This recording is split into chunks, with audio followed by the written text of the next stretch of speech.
इथले या कार्यक्रमाचे आयोजक नानाजी मानकर यांनी जे आयोजन केलेलं आहे, या सेवक संमेलनामध्ये भगवान बाबा हनुमानजी उपस्थित आहेत, त्यांना माझा प्रणाम. महान त्याजी बाबा जुमदेवजी उपस्थित आहेत, त्यांना माझा प्रणाम. मातोश्री वाराणसी या उपस्थित आहे, त्यांना माझा प्रणाम. मंचगाव आदरणीय मंच, आपण सर्व बसलेले सेवक सेविका, बाळगोपाल, सर्वांना माझा नमस्कार. मी आता या ठिकाणी बऱ्याच मार्गदर्शकाचं बरंच बोलणं ऐकलं आणि काहींनी अनुभव सांगितले. या मार्गात जो दुःखी कष्टी मानव येतो त्याला सुख समृद्धी आणि समाधानी लाभते. मग तो कोणत्याही प्रकारचा आला असो, आर्थिकदृष्ट्या असो, सामाजिकदृष्ट्या असो किंवा शारीरिकदृष्ट्या असो, त्याला समाधान भेटते.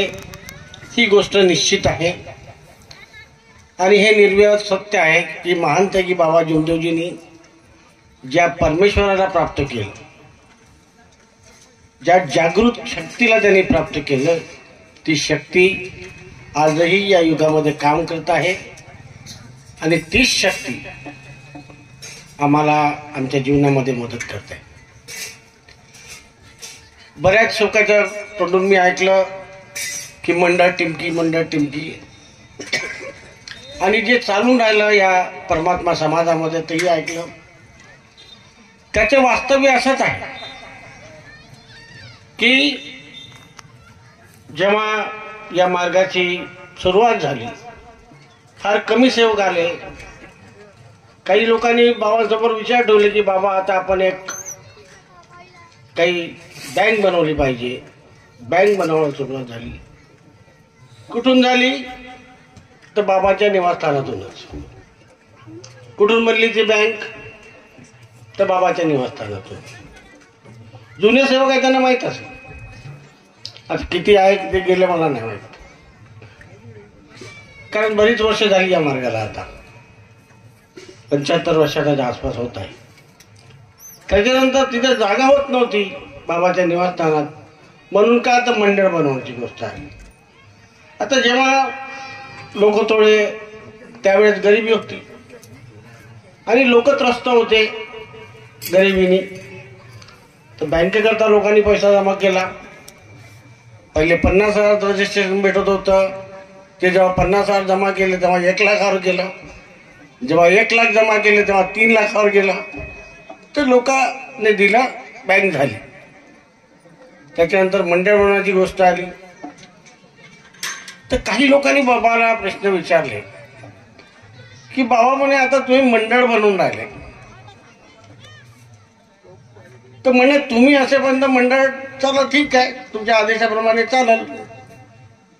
आणि ही गोष्ट माझ्या लक्षात कधी त्याच्यानंतर आली,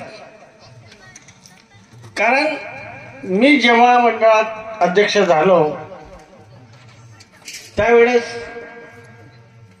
माझ्या मंडळीमध्ये जो माणूस होता देवाजी खपरे, तो त्याच्या आधी 5 वर्ष त्या ठिकाणी होता त्या मंडळामध्ये. आणि मंडळाच्या बॉयलाचं मला नॉलेज नाही, कारण मी पाहिलं नव्हतं तेव्हापर्यंत, त्याची गरजही पडली नसती. बाबा होते, पाहत होते. आणि त्यांनी बरोबर ओळखलं होतं की महान त्यागी बाबा जुमदेवजींनी त्या मंडळाला कुठलाही आदेश दिला नव्हता. आणि तो आधी होता माझ्यापेक्षा 5 वर्ष आधी, त्यांनी त्याचा अभ्यास केला होता.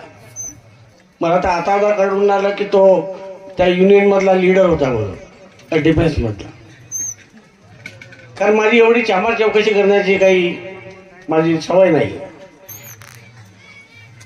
आणि तो मला म्हणायला लागला की म्हणे जेव्हा मी अध्यक्ष झालो, तो कोषाध्यक्ष झाला, नंतर सचिव झाला, तर तो मला म्हणत होता की बाबांनी मंडळाला कुठलाही आदेश दिला नाही म्हणे की तुम्ही हे काम करा ते काम करा. तर हे कसं होईल म्हणायचं. आणि मोहाळीवाले जास्तीचा जोर मारून राहिले म्हणे, आपल्या सेवक बनवून राहिले. आणि मला त्यावेळेस ती गोष्ट नाही आठवली, कारण मी मंडळाचा अध्यक्ष होतो, मी जबाबदारी होती माझ्यावर, आणि मला ते मंडळ वाढवायचं होतं. आणि म्हणून मी त्याला सांगितलं की मी असे शब्द वापरतो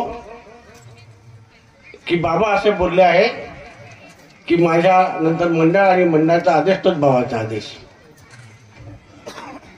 मला जी गोष्ट मला माहीत होती, जे बाबा सेवकांना बोलले ते मी त्या घडीपुरतं विसरलो होतो, आणि त्याच नेमक्या गोष्टीचा फायदा त्या लोकांनी उचलला. आजही माझ्या आधी 12 वर्ष तो गणपतराव टाकडीकर अध्यक्ष होता, त्याच्या आधी तो उराडे अध्यक्ष होता, त्याच्या आधी महादेवराव कुंभारे अध्यक्ष होते, आणि तुम्ही जुने सेवक. त्या गणपतराव टाकडीकर पर्यंत जो कारकीर्द झाला तेव्हापर्यंत कोणत्याही अध्यक्षाने हे म्हटलं का की माझ्यानंतर बाबांनी हे सांगितलंय, माझ्यानंतर मंडळ आणि मंडळाचा आदेश तोच माझा आदेश? हे कोणत्याही अध्यक्षाने कधीही सांगितलेलं नाही. पण या वस्तादनी मला फसवलं. कोणी? देवाजी खापरेंनी. आणि बाबा बोलले होते ते मी विसरलो या सेवकाच्या फसवण्यामुळे. बाबालाही लोकांनी असंच फसवलं. बाबा म्हणत होते संस्था बनवताना, जेव्हा हे लोक बाबासमोर प्रश्न ठेवत होते की बाबा ही संस्था काढू ती संस्था काढू, तर बाबा म्हणत होते अरे हे काम माझे नव्हे म्हणे, हे काम माझे नव्हे म्हणे, मला फक्त आणि फक्त परमेश्वरी कार्य करायचे आहे म्हणे, मला व्यवहारात गुंतायचं नाही. हे बाबाचे शब्द आहे. बाबाला यांनी व्यवहारामध्ये गुंतवलं. वास्तवमध्ये जेव्हा मंडळ बनाची गोष्ट आली तर काही सेवकांनी बाबाला प्रश्न केले. बाबा म्हणे आता तुम्ही बँक बनवली, आता म्हणता म्हणे मंडळ बनवलं, पैसे जमा करा म्हणे, त्याच्याकरता करूही म्हणे, पण हे मंडळ तुम्ही असेपर्यंत चांगले चालाल म्हणे, आणि तुम्ही गेल्यावर का होईल म्हणजे त्याच्यावर. बाबाचे शब्द. सेवक का म्हणते बाबांना की बाबा तुम्ही असेपर्यंत मंडळ बरोबर चालाल, पण तुम्ही गेल्यावर त्या मंडळाचं का होईल, ते लोक सेवकाची कशी वागणूक देतील. तर बाबा म्हणे मी जिवंत असेपर्यंत, मी हयातीच असेपर्यंत ते मंडळ माझ्या आदेशाप्रमाणेच काम कराल, पण मी गेल्यावर तिथे सांभाळणारे लोक ते सेवकांना कसं सांभाळतील याची गॅरंटी मी देत नाही. हे बाबाचे मूळ शब्द. आणि त्या शब्दाला जेव्हा ही गोष्ट त्या देवाजी कापरेलाही माहित होती, आणि त्यानं मला अशा पद्धतीनं सांगितलं की मंडळ मोहाडी मंडळ वाढत चाललं आहे, आपल्या ह्याच्यामध्ये आपलं हे नाही आहे, तर आपल्याला कसं हे मंडळ वाढायचं. म्हणून हे पालुपद मी टाकलं की बाबांनी हे सांगितलं की बाबानंतर मंडळ आणि मंडळाचा आदेश तोच बाबाचा आदेश. आणि ही गोष्ट आता सत्य दिसत आहे मला की बाबांनी जे बोलले की मी हयातीत असेपर्यंत ती मंडळ ते व्यवस्थित चालल, पण मी गेल्याच्या नंतर ते मंडळ कसं चालल याची गॅरंटी मी देत नाही. आणि म्हणूनच हा उत्पत्तात या ठिकाणी सुरू झालेला आहे असं मला वाटतं. मला त्या माणसाला काहीच नाही म्हणायचं. ते मंडळ आहे, ते मंडळ आम्हीच बनवलं, टिमकीच्याच लोकांनी बनवलं, टिमकी झालेल्या सेवकांनीच बनवलं. एवढंच नाही, तुम्हाला मंडळाचा इतिहास सांगतो की बाबा जिवंत असेपर्यंत बाबाच्या इथे निराकार बैठक होत होती. शनिवारी 1 तास 7 ते 8. त्याच्यानंतर बाबा गेल्याच्या नंतर काही काळाकरता ती बैठक बंद होती. मंडळ 1984-85 बनलं. मंडळ, तुम्ही इतिहास पहा, मंडळ 1985 बनलं, पण मंडळामध्ये चर्चा बैठक कधी झाली नाही. चर्चा बैठक कुठं होत होती, तर ती बाबाच्या निवासस्थानात शनिवारच्या दिवशी 1 तास. आणि तिथं कोण येते, ते जे मंडळात लोक आहे तेही त्या चर्चा बैठकीत येत होते. मंडळात चर्चा बैठक कधी सुरू झाली, तर 2004च्या नंतर इतिहास आहे तो. तुम्हाला कोणी जो चुत्या बनवत असेल त्याला माझ्यासमोर आणा.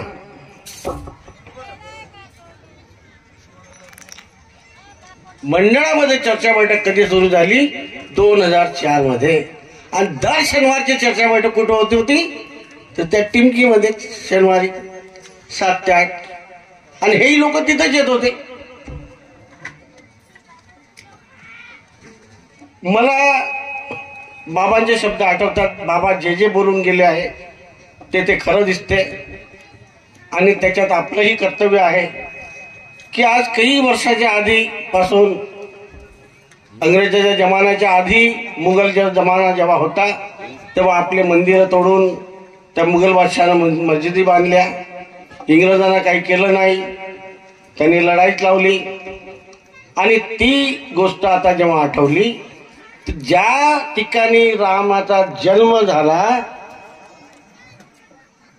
ती जागा मिळवण्याकरता 150 वर्षापर्यंत कोर्ट कचेरी झाली. आणि काही वर्षापूर्वी ती जागा परत ती तिथं बावरी मस्जिद होती ते पाडण्यात आली. मग ती जागा मिळवली आणि राम मंदिर झालं ना आज तिथं प्राणप्रतिष्ठा. का त्याच ठिकाणी? रामाचे मंदिर तर खूप आहे. तो रामाचे मंदिर खूप आहे. रामाच्या मंदिरात प्राणप्रतिष्ठा करायच्या आधी आमच्या पंतप्रधान नरेंद्र मोदीजींनी 11 दिवसाचा उपवास धरला आणि 11 मंदिरामध्ये फिरून आले. रामाच्या मंदिरात सर्वात पहिले गेले काळाराम मंदिर नाशिकच्या, तिथून सुरुवात केली त्यांनी. का त्या जागेला निवडलं? का त्या जागेला निवडलं? या मार्गाची सुरुवात महानतेगी बाबाजींनी कुठून केली? या मार्गाची सुरुवात महानतेगी बाबाजींनी कुठून केली? आणि ज्यांना ते लोक अडवतात त्यांचं मी भाग्य समजतो की ते तिथपर्यंत जात नाही,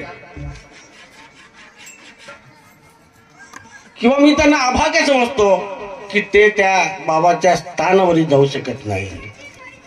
अभागे लोक आहेत. आणि ज्या ठिकाणी रामाचा जन्म झाला त्यात ती जागा मिळवण्याकरता एवढे वर्ष जो संघर्ष झाला, सुप्रीम कोर्ट झालं, पण आमच्या बाबाचंही कदाचित त्या निवासस्थानाचं असंच झालं असतं. असं थोडंसं झालंही. 9.5 वर्ष आम्ही कोर्ट कचेरी केली, त्या योगेशला माहीत आहे. आणि शेवटी आम्ही ते टिकवलं. आज ते टिकून राहावं. आणि आम्ही एक परिवार, एक कुटुंबाचे लोक, आम्ही एक रक्ताचं नातं. तुमचं बाबाजी रक्ताचं नातं नसलं, कोणत्याही अध्यक्षाचं रक्ताचं नातं नसलं तरी मी बाबाचं माझं रक्ताचं नातं आहे. आणि त्या दृष्टीने तो जो स्थान आहे त्या ठिकाणी परमेश्वराची प्राप्ती बाबांनी केली. आपल्या जीवनामध्ये आपण पाहतो, जेव्हा आपण या मार्गात येतो आलो, आमच्या जीवनामध्ये कोणी मंडळाची बिल्डिंग किंवा टिमकीची बिल्डिंग किंवा मोहाळीची बिल्डिंग किंवा आणखी इथल्या ठिकाणचे भवन, याही परिसरातले भवन, याचं नाव आम्ही विनंती प्रार्थनेमध्ये घेत नाही, जयघोष करत नाही, त्याला प्रणाम करत नाही, जयघोष करत नाही. आम्ही जयघोष कोणाला करतो? आम्ही जयघोष करतो महानतेगी बाबा हनुमानजीला आणि महानतेगी बाबा जुमदेवजीला. कारण महानतेगी बाबा जुमदेवजींनी त्या परमेश्वराला प्राप्त केलं. तो निराकार होता. फक्त लोकांनी आम्हाला इतर समाजामध्ये काढू नये, आम्ही हिंदू समाजाचे लोक आहो म्हणून. आणि बाबा हे हनुमानजीचे उपासक होते म्हणून त्यांनी महानतेगी बाबा जुमदेवजीची प्रतिमा हे आपल्या समोर दिली. तुम्ही आता ज्यांना सांगता की बाबाचे तत्व शब्द नियम, हे तत्व शब्द नियम कुठं बनले? एक जरी नियम मंडळातून बनला का? त्या तत्व शब्द नियमातून सांगा. आता या युगेशकडे 2 रुपयाचं पुस्तक आहे म्हणते.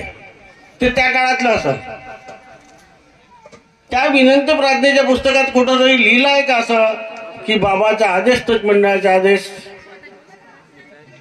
सांगा मला. पण आत्ताच्या पुस्तकात लिहिलं आहे. ही दुर्बुद्धी माणसाला सुचते. आणि मला एक गोष्ट माहित आहे, या मार्गात खूप जास्त उडला ना, खूप जास्त उडला. तो कसा खाली आपटल आणि परमेश्वर त्याला कसा आपटल हे आम्ही पाहता पाहताच गेलो आहोत. बरेच लोक पाहिले मरणोगती जाते पण स्वतःची चूक कबूल करत नाही. मरणोगती गेले पण चूक कबूल केली. माणसाला जो जो जो या धर्तीवर आला, ज्यांनी ज्यांनी जन्म घेतला त्याला मृत्यू अटळ आहे. पण माणसाने अकाली मृत्यू मरू नये. माणसाने अकाली मृत्यू मरू नये. आणि जो परमेश्वराचे ध्यास बरोबर धरतो, जो परमेश्वराला ओळखतो आणि त्याच्या हिशोबाने चालतो, त्याला परमेश्वर अकाली मृत्यू देत नाही. हा माझा ठाम मत आहे. आणि असे अकाली मृत्यू गेलेले मार्गाचे लोक आम्ही पाहिलेले आहेत. आणि तुमच्याच कोणीतरी अशाच मंचावरून सांगतो की माझे कार्यकर्ते हे चोरी करतात, हे बलात्कार करतात. अशा माईक वरून बोलणारे लोक, तुमचे पुढारी लोक परमात्माचे काही या ठिकाणी झालेले आहेत बोलत आहेत. या ठिकाणी मी उभं राहून सांगतो, विचारतो आमच्या मार्गदर्शकाला, आपल्या मार्गदर्शकापैकी कोणी असा माणूस आहे का हो? ऐकलं का कधी? हा फरक लोकांनी जाणावा. ज्यांना जिथं जायचं आहे त्यांनी तिथं जावं. तसंही बाबाच्या निवासस्थान. आता एक गोष्ट समजा, बाबाला तेव्हा अडचण वाटली, बाबांनी परमपूज्य परमात्मा एक संस्कार मंडळाची बिल्डिंग बनवली. त्याच्यानंतर मला गरज वाटली की बाबाच्या स्थानमध्ये एवढे लोक येतात, आपल्याला एखादी जागा घेऊन त्यांची बसायची व्यवस्था केली पाहिजे. किंवा कारण एवढ्या वर्षापासून ते लोक जे चर्चा बैठकीत बसत होते बाबाच्या निवासस्थानात, ते अशा अंगणात बसत होते. पाऊस आला तर बसायला जागा नाही, उन्हाळा आला की तिथे गरमी आणि अंगणात एवढीच जागा. आणि मग मलाही असं वाटलं आणि सेवकाची संख्या वाढत चालली. कोणी कशा करताय उन्हाळ्यात, कोणाला रात्रभर झोपायचं आहे, कोणाला 2 दिवस थांबायचं आहे तिथे. कोणी तर असे हे करतात की नाही, आम्ही शनिवारची चर्चा बैठक आम्हाला पकडायची आहे पण आम्ही येऊ शकत नाही, आम्ही या रात्रीच येऊन थांबतो. तर अशाही लोक करतात थांबण्याकरता. आणि ती चर्चा बैठक चांगल्या ठिकाणी व्हावी या उद्देशाने आम्ही त्या ठिकाणी आता तुमच्या सर्व सेवकाच्या सहाय्याने, तुमच्या सहकार्याने आम्ही त्या ठिकाणी एक बिल्डिंग बनवली. म्हणून मी असं म्हणू का की ती बिल्डिंग रमेश चोपडेकरनं बनवली म्हणून? माझे मुलं म्हणतील का किती माझ्या बाबाने बनवली म्हणून? अरे ती सेवकाची बिल्डिंग आहे, सेवकासाठी आहे. आणि आम्ही त्या भवनाला सेवक निवास असंच नाव दिलंय. आता तुम्ही जे ऐकता ना, हे याच्या आधी मी खूप ऐकलंय. लोकांनी मलाही म्हटलं त्या बिल्डिंगच्या बद्दल, नाही तो का सांगतो रमेश चोपडेकर म्हणे, आणि जागा ते घेतली म्हणे त्याने आपलं घर बांधलं म्हणे तिथं. ऐकायचं सर्वांचं.